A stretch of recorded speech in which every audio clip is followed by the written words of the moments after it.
Bonjour tout le monde, bienvenue dans cette vidéo. Aujourd'hui, nous allons voir ensemble comment calculer le RSI sur Excel. Pour ceux qui ne connaissent pas le RSI, c'est un indicateur de momentum très utilisé dans le monde de la finance. Il est très simple à calculer. La formule que j'ai prise ici depuis Wikipédia est, comme vous pouvez le constater, très simple. Donc c'est un indicateur borné entre 0 et 100. L'idée de cet indicateur, c'est de mesurer la force d'une tendance. Donc plus le RSI va être proche de 100, plus la tendance haussière sera jugée forte, et plus ce RSI se rapproche de 0, et plus la tendance baissière est jugée forte. Voilà. Et quand il s'approche de 50, c'est-à-dire qu'il n'y a ni de pression acheteuse, ni de pression vendeuse. Voilà, la tendance, elle est plutôt nulle. Donc pour calculer le RSI, comme vous pouvez constater, il y a simplement besoin de connaître la moyenne des prix les plus hauts sur les X dernières périodes. Donc si nous souhaitons calculer le RSI 14 périodes, qui est le paramétrage par défaut, eh bien nous allons calculer la moyenne des prix les plus hauts sur les 14 dernières périodes. Et pour les plus bas, donc c'est la moyenne des prix les plus bas sur les 14 dernières périodes également. Alors sans plus attendre, nous voici sur le fichier Excel. Donc nous avons plusieurs colonnes que j'ai déjà écrites. Une colonne où on va calculer la différence du jour par rapport à la veille du S&P 500. Une colonne où nous allons afficher seulement les gains. Une autre colonne où nous allons afficher seulement les pertes. Une suivante où ce sera le calcul de la moyenne des gains. Une autre sur la moyenne des pertes, la force relative et ensuite la force relative sur 14 périodes. Voilà, alors première étape, calculer la différence. Donc ici, nous allons calculer le RSI pour le S&P 500 en données journalières. Donc différence, simplement le prix du jour moins le prix de la veille. Voilà. Donc là, c'est 0,19 points, c'est la différence entre le 4 janvier 1950 comparé au 3 janvier 1950. On réplique cette formule en double-cliquant sur le petit carré en bas à droite que vous voyez affiché en bas de la cellule. Voilà. Ensuite, nous allons afficher dans cette colonne le gain s'il y en a un. Et s'il n'y en a pas, eh bien, nous allons afficher la valeur 0. Donc égal if. Alors moi j'ai mon logiciel Excel paramétré en anglais. Donc vous, si vous avez votre logiciel Excel qui est paramétré en français, la formule ce ne sera pas égal if, mais égal si. Voilà. À partir de là, rien ne change ensuite. Donc le test logique, c'est que si cette valeur est positive, donc supérieure à 0, eh bien nous souhaitons l'afficher. Sinon, nous souhaitons afficher 0. Voilà. Donc là, performance positive, la formule, on a la valeur qui est affichée. Ici, on a une valeur qui est négative, vous voyez, moins 0,05 points. Donc on a 0 qui est affiché. Même formule pour cette colonne perte, sauf qu'au lieu d'afficher la valeur si elle est positive, on va l'afficher seulement si elle est négative. Donc égal if, on ouvre la parenthèse, si cette cellule est inférieure à 0, nous souhaitons l'afficher. Sinon, nous affichons 0. Donc là, performance positive, 0,19 points. Donc ici, c'est affiché 0. Performance négative ici, moins 0,05. On a la valeur qui est affichée. Voilà, maintenant, il faut calculer le gain moyen, donc sur les 14 dernières périodes, puisqu'on a notre RSI 14. Donc, nous allons aller à la ligne 16 et écrire égal average.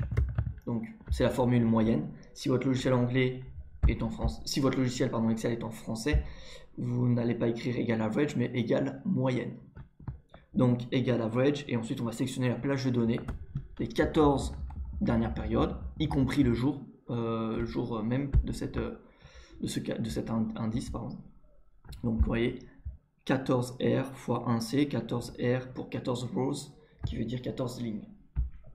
Normalement, si vous avez votre logiciel en français, ça devrait être écrit 14L. Donc voilà, 14 périodes, c'est parfait.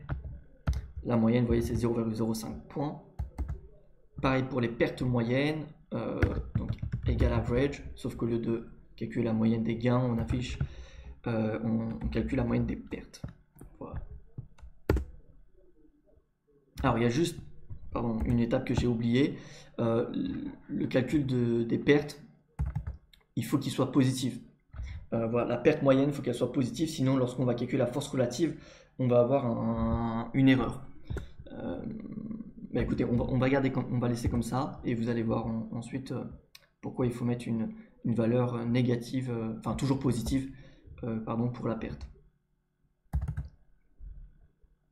Donc là, force relative, donc la force relative, c'est H moyenne, enfin le plus haut divisé par la moyenne des prix les plus hauts, pardon, divisé par la moyenne des prix les plus bas. Donc là, on a calculé la moyenne des prix les plus hauts, et ici la moyenne des prix les plus bas. Et vous voyez, si on calcule avec une perte qui est négative, eh bien on va avoir une force relative négative, ce qui n'est pas possible en fait ensuite pour calculer le RSI. Donc il faut la moyenne des pertes qu'elle soit positive. Ce qu'on souhaite, c'est calculer la moyenne des pertes en valeur positive. Donc ce qu'on va modifier dans cette formule là, c'est que si donc la valeur est négative, on va afficher moins la valeur de cette cellule, donc en fait la valeur qui est positive. Voilà. Et donc là, au lieu d'avoir moins 0,05, on a moins 0,05. Voilà. Et là, on a une force relative qui devient positive. Donc c'est ce que nous avons besoin.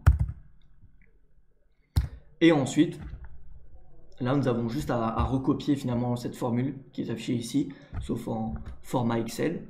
Donc égal, puisqu'on calcule une formule, on commence par égal toujours. Égal 100 moins, on ouvre la parenthèse, 100, vous voyez nous sommes ici, divisé par, on réouvre la parenthèse, 1 plus moyenne des prix les plus hauts divisé par moyenne des prix les plus bas, c'est ce que nous avons calculé avec la colonne RS. Donc on va sélectionner la cellule H16, voilà, et on ferme deux fois la parenthèse, puisqu'on a deux parenthèses qui sont ouvertes. Voilà, et là on a le RSI donc du 23 janvier 1950 qui est à 60,66. Et on a ensuite ici l'évolution, vous voyez, du RSI. Donc voilà, ensuite il y a plusieurs variantes du RSI où au lieu d'avoir une moyenne mobile, pardon, excusez-moi, au lieu d'avoir une moyenne simple, on va avoir une moyenne exponentielle.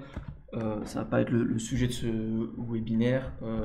Voilà, une moyenne normale, c'est suffisant, il n'y a pas besoin de complexifier le calcul en soi, ça ne change pas grand chose.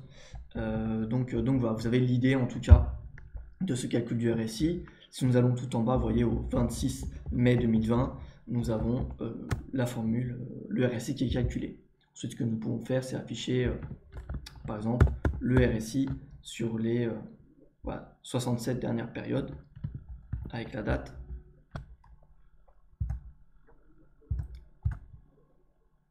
Voilà, vous voyez qu'on a un RSI, on a le calcul ici de l'indicateur RSI. Voilà, merci pour votre attention. Ce document sera disponible en téléchargement gratuit. Hein. Le lien sera dans la description de la vidéo. Donc n'hésitez pas à le télécharger. Merci pour votre attention. Excellente aventure à vous sur Excel et merci pour ce visionnage.